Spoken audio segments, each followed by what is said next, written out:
What's up, Geek fam? It's Cameron here for GadgetGeek. So the past week has been Apple's WWDC, which is the Worldwide Developers Conference. It was held in San Jose, California, and they've had 6 major announcements, so I'm going to go through those today. Number 1, iOS 11. So this comes packed with brand new features, such as Apple's new Apple Pay system, which is integrated to iMessage, so you can send your friends payments without using cash. Great, right? Then there's also a Siri overhaul with a brand new contextual speech feature. So there's a similar one that's integrated into Amazon Alexa and Google Home. So this allows you to ask, Siri, who is Bill Gates? Then follow the question up by saying, how old is he? And it'll give you that answer. Then there's also a translation feature, which will translate English into Chinese, French, Spanish, German, and Italian, and vice versa.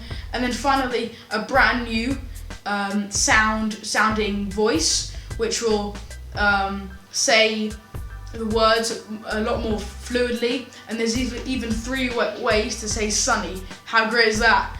Then there's also a redesigned control center, which allows you to 3D touch on certain items. Like, for example, you could 3D touch on the brightness option, and that will give you even more features. And there's also brand new options to do screen recordings and turn on and off personal hotspot. There's a new file system which allows you to store files in one app rather than on each app respectively, and that's a lot easier to sort through and find files, and also help with file sharing. And then finally, there's a brand new support for AR. So this comes with Apple's new Metal 2, which takes advantage of that. And overnight, Apple and iOS 11 has become the biggest platform for AR, which is augmented reality. And then finally, there's also some special features which are just for iPad Pros, such as the new macOS-like dock. It's basically a dock at the bottom, a little bit like the Macs, and it allows much better functionality for multitasking and split screen view. Number 2, watchOS 4. So watchOS is the platform used on all our Apple Watches. And there are some pretty cool, neat new updates that have come to watchOS. So there's a new Siri face, which changes based on Siri suggestions, a Toy Story face, which includes the Toy Story characters, and even a kaleidoscope face. There's a new feature for gym pairing. So most cardio equipment from most gym companies will now be able to pair with your Apple Watch to give better stats about, say, your run speed or your run distance.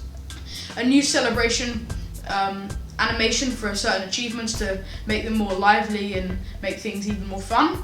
A redesigned music app that automatically syncs playlists, songs, and mixes between your iOS devices and your Apple Watch. Some new workout modes, and even some new hardware, which is the new watch bands that are coming in the summer. Number 3, so there's been some updates to macOS Sierra, which is now called macOS High Sierra. I'm sure there'll be some updates and jokes made around that. But yeah, so this is more of a refinement update rather than some big changes. So the Photos now supports external editors and editor applications within the Photo app natively.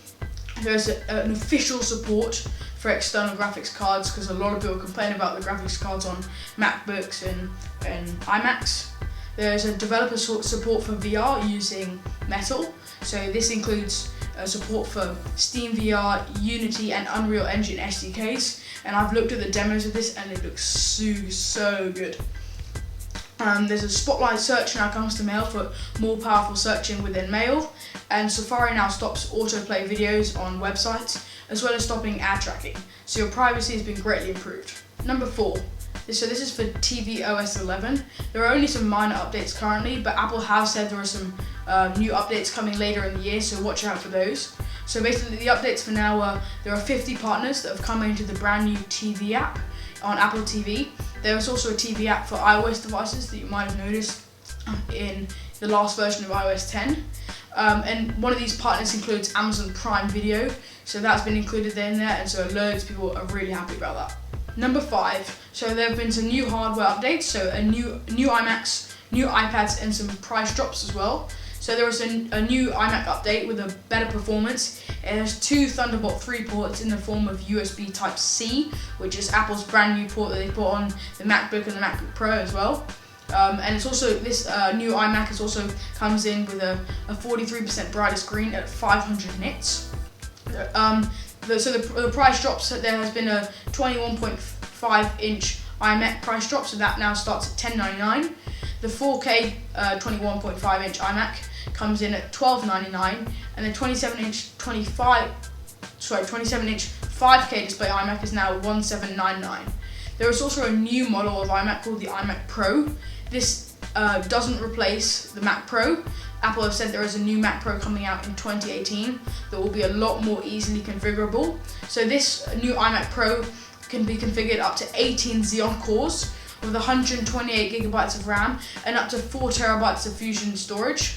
It has a new 5K display and brand new to the market AMD Radeon Vega graphics. So this will be starting at $4,999, and goes upwards of $7,000, and that's US dollars. So that will be available in December. Some of the MacBooks have also been reduced in price. There is a new iPad Pro 10.5-inch that now replaced the 9.7-inch that currently exists. And so it has the same size body as the current 9.7-inch, but a smaller bezel, so can have a bigger screen, which is pretty cool.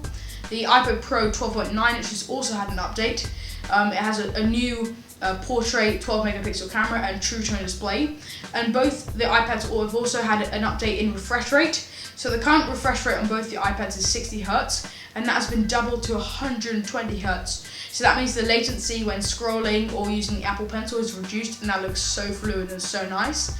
And they also both have the ability to change the refresh rate. So when you're, say, looking through iBooks and you're reading a book, the refresh rate can be reduced to save battery life. Number 6. So this is the last announcement, and this is a new device, and there's been a lot of rumors about it on the internet before WWDC 2017. So this is the HomePod. It's got its name from the device that shaped portable music, which was the iPod. But this device is based on home, hence it's called the HomePod. So it's basically an Amazon Echo / Google Home kind of speaker that connects with Apple Music, which is Apple's version of Spotify to play music. Apple said in the keynote that it detects the walls and the area around it so that it can send the sound waves in the best direction to get the highest quality sound. And according to several articles, that sounds really, really good. There are no news on its ability to work with Bluetooth, SoundCloud, Spotify, or any other kind of music platform yet, so hopefully that will come in the future. It is built in with Apple's A9X chip, which has been used in previous iPhones, so it's pretty powerful for a speaker. And this is to allow seamless use of the latest version of Siri that I talked about earlier in this video. And so with the help of Siri, it can answer questions from across the room, even when music's playing, which is pretty good. And it can also control smart home devices such as the Philips Hue. So thanks for watching. Make sure you like this video down below, subscribe here, or watch my last video here. Thanks for watching.